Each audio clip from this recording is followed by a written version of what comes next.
औज़ु बिल्लाहि मिनश्शैतानिर्रजीम बिस्मिल्लाहिर्रहमानिर्रहीम।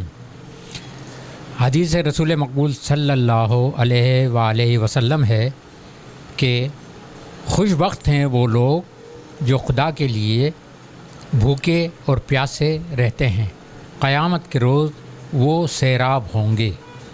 सुभान अल्लाह, क्या क्या नेमतें, रहमतें और बरकतें हैं माह रमज़ान की। नाज़रीन, प्रोग्राम माह सियाम और एहसास के मेहमान के साथ मैं याकूब रशीद आपकी खिदमत में हाज़िर, और आज मैं एक ऐसे मेहमान को लेकर हाज़िर हुआ हूँ जिनका ताल्लुक़ मिज़ाह के शोबे से, कॉमेडी के शोबे से है। टीवी ड्रामों में, स्टेज पर और मुख्तलिफ़ जहतों में उन्होंने गुज़िश्ता 2.5 दहाई यानी 25 सालों से अपनी खदमात पेश की हैं और अपना काम को मनवाया है। तो आज मैं आपकी मुलाकात करवाता हूँ जनाब मंजूर चांडियो साहब से। अस्सलाम वालेकुम मंजूर चांडियो साहब। वालेकुम सलाम, क्या हाल है? मैं खैरियत से हूँ। आप ये बताइएगा कि एहसास की महफ़िल में शिरकत करके आपको कैसा लग रहा है? बस मेरे को ये खुशी हो रही है कि थोड़े अरसे में जो एहसास ने न्यूज़ या एहसास नेटवर्क हैं या हाँ, तो जिसने इसने नाम कमाया है हर जगह पे, जब भी मोबाइल खोलते हैं तो सामने एहसास देख के दिल खुश होती है। तो मैं भी इसी हिसाब से मोबाइल में देख के यहाँ पे पहुँचा, यहाँ पे मैंने एड्रेस पूछी। बड़ी खुशी हो रही है यहाँ पे आके कि ये क्या है। हमें मतलब ये कि हम पहले ये दौर होता था कि पीटीवी पे जाते थे कि भाई लाइन में खड़े रहो, लाइन में खड़े रहो, जब नंबर आए फिर रात को रहो, फिर दूसरे दिन। ये हमारी फैसिलिटी है, हम शुक्रगुजार हैं एहसास के जिन्होंने हमें मौका दिया। जी मंजूर चांडियो साहब, बिल्कुल एहसास का जो नज़्म लेन है वो यही है कि फ़नकारों की खिदमत करना और उनके काम को लोगों से रोशनास करवाना। तो आज आप जो है हमारे प्रोग्राम माह सियाम और एहसास के मेहमान के वसादत से यहाँ मौजूद हैं। तो मेरा पहला सवाल आपसे ये है कि आपने अपनी ज़िंदगी का पहला रोज़ा कब रखा, उससे मुतालिक कुछ यादें जो है शेयर कीजिए। वही मेरा टाइम याद आ रहा है। हम बचपन गांव में होते थे तो अम्मा को कहते थे, ज़िद करते थे कि रोज़ा रखो, रोज़ा रखूँगा, रोज़ा रखो। बेटा आप छोटे हो, रोज़ा नहीं रखो। लेकिन ज़िद कि मैं उसी को पहले रोज़ा रखूँगा कि अम्मा ने कहा था कि अल्लाह जन्नत नसीब करे कि बेटा ठीक है आप रोज़ा रखो, लेकिन आपकी जो अफ्तारी है ना वो होगी 2 बजे दोपहर को। वो मेरे को दिन याद है। मैं उसी को पहले रोज़ा रखूँगा, समझूँगा कि बचपन में, क्योंकि पूरा दिन बचपना जो ना रोज़ा पूरा शाम तक आदमी को कैसे, लेकिन ज़िद हम मेरी माँ कहती थी बेटा ठीक है बोले रोज़ा रखो, नियत को छोड़ो, रोज़ा रखो, 2 बजे आपकी अफ्तारी होगी। वो मेरे को याद है माशाअल्लाह। हाँ माशाअल्लाह, मतलब फिर इसी तरीक़े से जो है शऊर के दौर में दाखिल हुए तो बाकायदा रोज़ा रखना शुरू कर दिया होगा यकीनन। अच्छा चांडियो साहब, ये बताइए कि आपने अदाकारी की फ़ील्ड को कब जो है अपनाया, कब ज्वाइन किया और किस तरह इस तरफ आए, को इंस्पायरेशन क्या थी, कहाँ से इंस्पायर हुए, आपके जहन में क्यों कर ये ख्याल आया कि मैं अदाकारी की फ़ील्ड को अपनाऊँ? हाँ, ये जो जरासीम होता है ना ये कुदरती होता है। हर आदमी कॉमेडी नहीं बन सकता। तो आपने अभी भी स्क्रीन में मेरा चेहरा आपने देखा होगा कि मेरा चेहरा सीरियस नहीं होता। जब सीरियस भी होता हूँ तो कोई कहता यार तू तो हंस रहा है। तो इसी हिसाब से 88 में हम गांव केन शाह डिस्ट्रिक्ट दादू से मतलब यहाँ जामशोर पावर हाउस में आए। यहाँ मैंने इंटरव्यू दिया, BA कर चुका था। वहाँ मेरे को छोटी सरकारी सर्विस मिली, अभी तक वहाँ ड्यूटी कर रहा हूँ जामशोर पावर हाउस में। हाँ, तो यहाँ पहुँचा तो यहाँ हैदराबाद एरिया भी नज़दीक है, जामशोर यूनिवर्सिटी प्रोग्राम ये वो सारे होते रहते हैं। और उसके बाद नए सिंधी चैनल स्टार्ट हुए थे, तो इससे ड्रामों में भी मेरे को शौक़ था। तो स्पेशली स्कूल में जो वहाँ छोटे बच्चों को कॉमेडी, जैसे 14 अगस्त दिन आ गया या कोई ऐसा दिन आ गया तो उसको मेरे को बुलाते थे, कॉमेडी पेश करता था। फिर आस्ता आस्ता शौक़ ये बढ़ता रहा और आज तक बढ़ता आ रहा है। अच्छा, आपने बताया कि PTV के लिए भी कुछ काम किया आपने, तो वहाँ तक रसाई कैसे हासिल की और वहाँ काम की नौयत क्या रही आपके? PTV एक प्रोग्राम, एक पुराना PTV आपने देखा होगा, परख प्रोग्राम चलता है, उसमें मैंने काम किया। मालूमात के हवाले से नहीं, परख में स्टेज था, उसमें बुलाते थे, सिंगर भी आता था, एक कॉमेडी को भी दे दे 10 मिनट। तो उसमें प्रोग्राम किया। एक और प्रोग्राम 4 अप्रैल के हिसाब से एक सोलो पहले हुआ था, वो इधर गिद्दू में रिकॉर्डिंग हुई थी। मेरे को बात याद आ रही है कि मैंने माशाल्लाह उस गिद्दू में पागल बना था मैं। ऐसी एक्टिंग की मैंने, ऐसी एक्टिंग की कि जब वापस शाम को रिकॉर्डिंग ख़त्म हुई, जैसे कहते हैं भाई चलो एक नाम होता है भाई क्लोज अप चलो, जी हाँ। तो जो डायरेक्टर था गिद्दू का वो कह रहा था कि सब जाओ इस चांडियो साहब को छोड़ के जाओ। हाँ, इसको यहीं जमा करा। जमा कर। अच्छा चांडियो साहब, बहुत अच्छी बात की आपने, बड़ी दिलचस्प बात की। आप ये बताइए, जब आपने एक पागल का कैरेक्टर किया तो आपके जहन में कोई पागल था एक मॉडल के तौर पे कि मैं इसको फॉलो करूं, मैंने इसको देखा है, इसका ये अंदाज़ बहुत ज़बरदस्त है, मैं अगर इसको करूंगा तो उसमें बहुत रियलिटी आएगी? तो पागलपन बनने के लिए एक्टिंग चाहिए, क्योंकि हम पहले आधा घंटा वहाँ हम घूमे थे, तो उनकी जो हरकतें देखी ना, हाँ जो हरकतें देखी, अल्लाह माफ़ करे, जो उनकी टीम हमारे साथ थी, क्योंकि जब हम हाल में अंदर गए तो उन्होंने एक वो ताला नहीं होता चाबी, जो स्पेशल चाबी होती है, वो उन्होंने ताला खोला, उनके जो स्टाफ था, हम अंदर गए, अंदर ताला हमारा, क्योंकि पागल के भाग ना जाए, तो हम फिर हम अंदर जाकर फिर उनको कवर किया है कि इनकी हरकतें क्या हैं, फिर हमें आइडिया दिया गया कि ये करना है, ये करना है, ये करना है। तो एक मेरे को सीन याद आ रहा है कि वो पागल बैठा हुआ था, जंजीर बंधे हुए थे, तो वो कह रहा था कि ज़्यादा खतरनाक था इसलिए, हाँ जंजीर बंधे हुए थे साहब, मेरे को कहा कि इसकी आप पागलपन में बात करके फिर आप बेड पे बैठ जाना, फिर आपसे एक लेडीज़ बात करने आएगी, वो आपकी बहन है। तो पागल जो था ना वो रड़ा कर रहा था, मेरी भरो मेरी भरो मेरी भरो, मतलब उसका जुनून था, मेरी भरो, पागल था ना। ठीक है। तो उसने कहा हाँ भर रहे हैं। तो जब मेरे को क्यों कहा कि भाई इसको राज़ी करना है, इसको आप प्यार से बात करना है, पागलपन में फिर आके बैठना। अब वो पागल पे कोई भरोसा है, मैं अपने आराम से जाके क्या उसे अपनी एक्टिंग की तो उसने आओ देखा ना ताओ देखा, मेरे को मुक्का हमला कर दिया मेरे पे। मैंने कहा भाई तो खुद कह रहा था मेरी एक्टिंग भरो, फिर मैं पीछे हट गया, अगर मेरे मुक्का लग जाता तो मैं उधर ही पूरा हो जाता। इसीलिए कहते हैं कि पागलों में कोई भरोसा नहीं। मंजूर चांडियो साहब, ये बताइए, आपने जो बेशतर किरदार किया वो तो कॉमेडी किया आपने बताया कि, लेकिन ये बताएं कि आपने कुछ ऐसा संजीदा किरदार अदा किया जो आपकी कॉमेडी छाप से बिल्कुल निकल कर हो और बिल्कुल मुकम्मल संजीदा किरदार रहा और उसमें आपको अच्छा फीडबैक भी मिला? इसमें ये कि इसी सीरियस एक्टिंग में मैं फेल गया। अच्छा। उसकी वजह ये थी कि एक ड्रामा था पीटीवी का, उसमें उसी मैंने एक्टिंग की, एक आता है फुर करने के लिए, डाकू आता है, मैं बाइक पे हूँ, वो मेरे को गोली मार के चला जाता है, फिर मैं अपने हिसाब से खून भरा है एक्टिंग डाला करके मर जाता हूँ। अच्छा। वो ड्रामा रिपीट 3 मरतबा चला मेरा सीन। तो मैंने डायरेक्टर से कहा कि भाई मुबारक तो मेरे को, मेरी एक्टिंग इतनी अच्छी लगी कि अब मेरे को प्रोमो में लगा दिया, नहीं यार तू फेल है। क्यों? यार तेरे को खून भरा है, डायलॉग चल रहे हैं, आपके चेहरे पे मुस्कुराहट है। ओहो जी, आपके चेहरे पर जो एक कुदरती मुस्कुराहट है। हाँ, तो वही बात याद आ रही है। अच्छा, यही वजह है कि आपको जो है ना मखसूस कर लिया गया कॉमेडी के लिए। अच्छा, आप खुद भी यही महसूस करते होंगे, ज़्यादा इजी महसूस करते होंगे कॉमेडी करते हुए? खुशी होती है। अब ये देखो ना, अब ज़माना कैसा आ गया है। अब ये कि पहले ये कहते हैं कि भाई तू गरीब है, तू प्याज से रोटी खा। ठीक है। अब प्याज भी 250 रुपये किलो, पेट्रोल भी 270 रुपये किलो। अब गरीब प्याज भी नहीं खा सकता। अब कुछ लम्हों के लिए किसी को हंसाया जाए तो ये भी एक अमल है, मतलब बड़ी नेकी है। जी जी जी, बिल्कुल मंजूर साहब। अच्छा, ये बताइए, आपने कॉमेडी जो करते हैं, किसी आर्टिस्ट को नज़र में रखा है आपने कि मैं इसको कॉपी करूं, इससे इस अंदाज की कॉमेडी करूं, या सिर्फ आप खुद बनाते हैं अपने किरदार को? माहौल को देख के समझे ना, उसी हिसाब से। जैसे बच्चे भी बैठे हैं, लेडीज़ भी बैठी है, जेंट्स से बैठे हैं, अब उनको हंसाना कैसे है। तो इंसान की ज़िंदगी में एक आपको बता दूं, इंसान की ज़िंदगी में 3 स्टेज होते हैं: छोटा बच्चा, जवानी और छोटा बच्चा, जवानी और शादी के बाद वाली ज़िंदगी।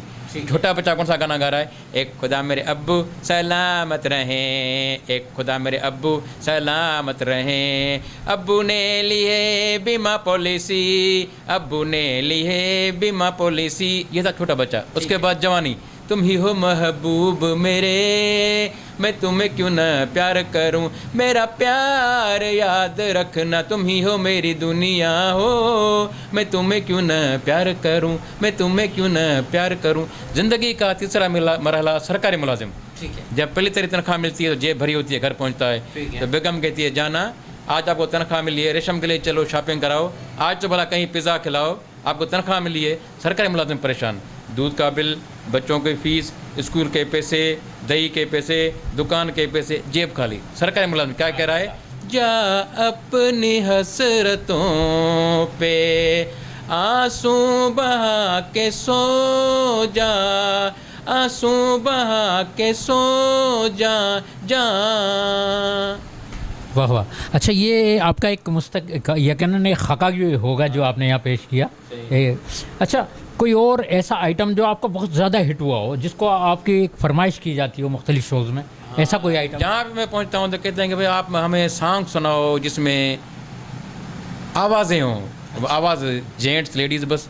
लेकिन मैंने थोड़ा उसको बढ़ा दिया, मैंने कहा आपको 3 आवाज़ें सुना रहा हूँ, जेंट्स की, लेडीज़ की, आखिर में किसकी आवाज़? हाय हाय मेरे दिल से ज़िंदगी भर तेरा प्यार कम न होगा, तुझे भूल जाऊं मुझसे कभी ये सितम न होगा, मेरे दिल से ज़िंदगी भर तेरा प्यार कम न होगा, मुझे अपने साथ ले चल तेरा दिल जहाँ भी जाए, तेरे साथ साथ होंगे मेरी चाहतों के साए, मेरी जाने जाने जाना तू मेरा कदम न होगा,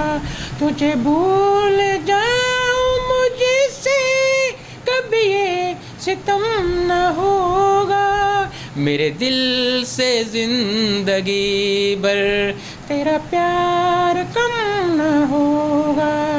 ये थी 2 आवाज़ें। अब आप तीसरी आवाज़ आपके क्या है? और सोनला मंजो ए गुला फुला ओला डलो डाटा दिया लाया, रानला मंजो ए गुला फुला ओला डलो डाटा दिया लाया, सकरे शहर में जामशोरे शहर में हैदराबाद शहर में ओला डलो हाय हाय, सदके वजाए कुर्बान जाऊँ मेरी जान हाय हाय। वाह वाह वाह, बहुत खूब मंजूर साहब, बिल्कुल। अच्छा मंजूर साहब, ये बताइएगा, आप मुख्तलिफ़ जहतों में काम कर रहे हैं, चैनल्स पे भी कर रहे हैं, स्टेज भी कर रहे हैं, तो इस वक्त जो काम हो रहा है, दीगर लोग, दीगर आर्टिस्ट, उनमें से आप किनको ये कहेंगे कि ये बहुत अच्छा काम कर रहे हैं आपके दौर में, आपने जो देखा, चाहे वो कॉमेडी के शोबे से ताल्लुक़ हो या संजीदा अदाकारी के हवाले से, उनका किसी का आप हवाला देना चाहेंगे? यहाँ पे अब ये बहुत खुश होती है और हो रही है मुझे कि यहाँ पे अब हैदराबाद में वो सिस्टम ख़त्म हो गया कि भाई मेरान में जो ड्रामे हो रहे हैं वो लतीफ़ाबाद गाएंगे, अगर यहाँ पे हो रहे हैं हाँ वो ख़त्म हो गई। ये बड़ी खुशी की बात, सारे मिलकर हाँ मिलकर, और किसी की भी तारीफ़ की जाए, किसी की भी तारीफ़ करूँ, अगर किसी की नहीं करूँ तो उनको दुख होगा। मेरे लिए यहाँ पे जो भी अदाकार हैं हैदराबाद के माया नाज़ हैं, इनको इन एहसास जैसे चैनल है इन्होंने उनको आगे किया है। लेकिन एक दुख की बात होती है, तो मेरा एक उस्ताद है कादिर बख्श मिट्टू जो कोटरी में है, ये दुबई तक गया है, ठीक है, कितना उसको टैलेंट है। अभी कुछ दिनों पहले उसकी ऑपरेशन हुई थी, उसके इलाज के लिए पैसे नहीं थे। अच्छा। एक अदाकार 7 में अभी तक एडमिट है सरकारी अस्पताल में, वो भी एक बड़ा अदाकार है, इलाज के पैसे नहीं हैं। ये क्या है? मैं आपको ये बता दूँ कि अगर ये मेरे को नौकरी नहीं होती ना, हालांकि मेरे में अपना टैलेंट देखा होगा, क्योंकि ये मैं अपने खर्चे पे अपने शौक़ पे पहुंच जाता हूँ, ठीक है। अगर मेरे को नौकरी नहीं होती तो मैं इधर नहीं आता, ठीक है, अल्लाह का शुक्र है। अब ये है कि ये गवर्नमेंट का काम है सारा, ये गवर्नमेंट का काम है कि अदाकारों को, फनकारों को बड़ी बजट है ये गवर्नमेंट में अदाकारों के लिए, ठीक है, काम मिलता है। लेकिन वही है कि अल्लाह देगा। मंजूर साहब, आपने बड़ी एक बुनियादी बात की, मेरे जहन में वो एक पूरा सिनेरियो आ गया।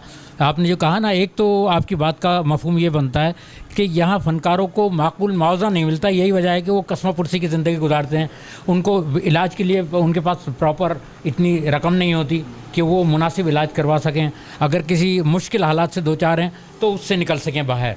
और फिर आपने कहा कि सरकारी सरपरस्ती हासिल नहीं है, बिल्कुल यही बात है। हैदराबाद दूसरा बड़ा शहर है सिंध का, लेकिन यहाँ पर कोई आर्ट्स काउंसिल का वजूद नहीं है।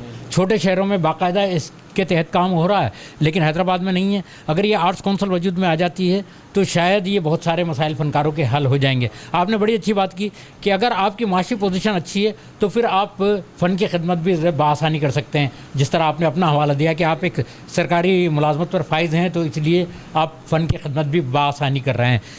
मंजूर चांडियो साहब, बहुत अच्छी बातें की आपने। अब मैं आखिरी सवाल पर जाने से पहले आपसे ये पूछना चाहूँगा कि एहसास चैनल जो इस हवाले से काम कर रहा है, फ़नकारों को यहाँ ला रहा है, उनके तजर्बात, उनके हालात ज़िंदगी, इस प्रोग्राम की वसातत से अपने नाज़रीन को दिखा रहा है, पेश कर रहा है, इस पर आप एहसास की टीम के हवाले से आपकी क्या महसूसात हैं, आपकी क्या सोच है? एहसास के लिए जितनी भी तारीफ़ की जाए वो कम है, लेकिन ये है कि एहसास जब आपसे इसका कमेंट्स मेरे लिए पूछ रहे हैं कि ज़ाहिर है ये आखिरी सवाल होगा, यकीनन इसके बाद आखिरी सवाल। आखिरी हाँ, तो मैं कह रहा हूँ कि मेरे को ज़्यादा छोटे बच्चे पसंद करते हैं। अच्छा। हाँ, छोटे बच्चों के लिए मेरे कुछ आइटम है, क्योंकि बच्चे जब देखेंगे तो बच्चों का मुस्तकबिल, बच्चे खुश होंगे। ठीक है। तो उसके लिए मेरे पास आइटम है, वो एक आइटम सुना के फिर फिर आइटम आप पेश करें, फिर आप हाँ, फिर ऐसा कि हाँ सही है। बच्चों को अभी मैं घुमाना चाहता हूँ टांगे पे जी, लेकिन पहले घोड़ा।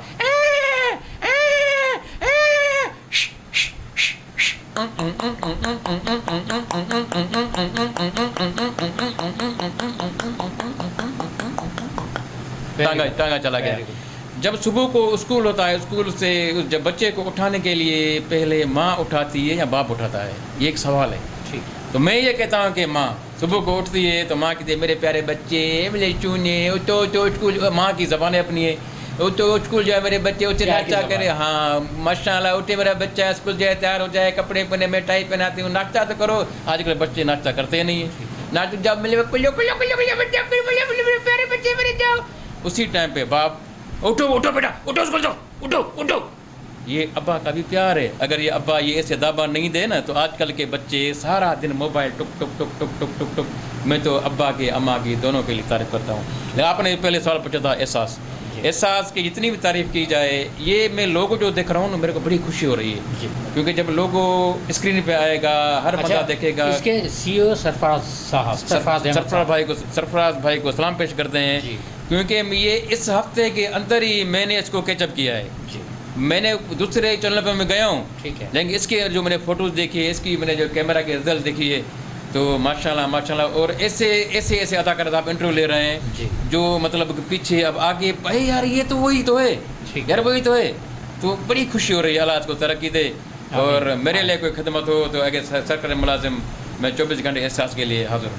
बहुत शुक्रिया। एहसास के नाजरीन को भी एक पैगाम देने चलते चलते। नाजरीन से ये है कि आप लेडीज़ की तालीम को आगे करें, क्योंकि मैं आपको आगे ही पैदा करें। हाँ, तालीम पढ़ें, क्योंकि मैं आपके सामने हूँ, मेरे को 4 बेटियाँ हैं, बेटा नहीं है। ठीक है। और जो मेरे साथ एम्प्लॉयज़ है वो कहते हैं कि भाई तू बहुत अच्छा है, आपको बेटा नहीं है। आजकल के बेटे जो है ना, हमें पता है ना कैसे तंग करते हैं। मैं माशाल्लाह 4 बेटियों को पढ़ा रहा हूँ। एक बेटी को तकरीबन 4 महीने पहले JST में सर्विस मिली है, जो ग्रेजुएशन कराया, जो सुंदर होती है। दूसरी भी ग्रेजुएशन कर चुकी है, 2 को पढ़ा रहा हूँ। अब मेरा ये ऐसा पैनल यानी न्यूज़ के हिसाब से कि बेटियों को पीछे मत छोड़ो, बेटियों को पढ़ाओ, बेटियों को पढ़ाओ, बेटियों को पढ़ाओ। माशाल्लाह, बहुत अच्छी सोच है आपकी, मुस्बत सोच है। ये थे मंजूर चांडियो साहब, जिन्होंने आज अपने तजर्बात, अपने हालात वाक़यात यहाँ तक पहुँचकर किस तरह उन्होंने बतौर आर्टिस्ट और बतौर कॉमेडियन अपना एक मकाम बनाया। तो आज आपसे मुलाकात की, आपसे गुफ्तगू की, इज़हार ख़याल किया। कल किसी और शख्सियत के साथ हाज़िर होंगे, लेकिन जाते जाते आपसे गुजारिश है कि आप सब्सक्राइब कीजिए एहसास को और लाइक कीजिए और अपनी राय का इजहार कीजिए। इजाज़त दीजिए याकूब रशीद को। पाकिस्तान जिंदाबाद।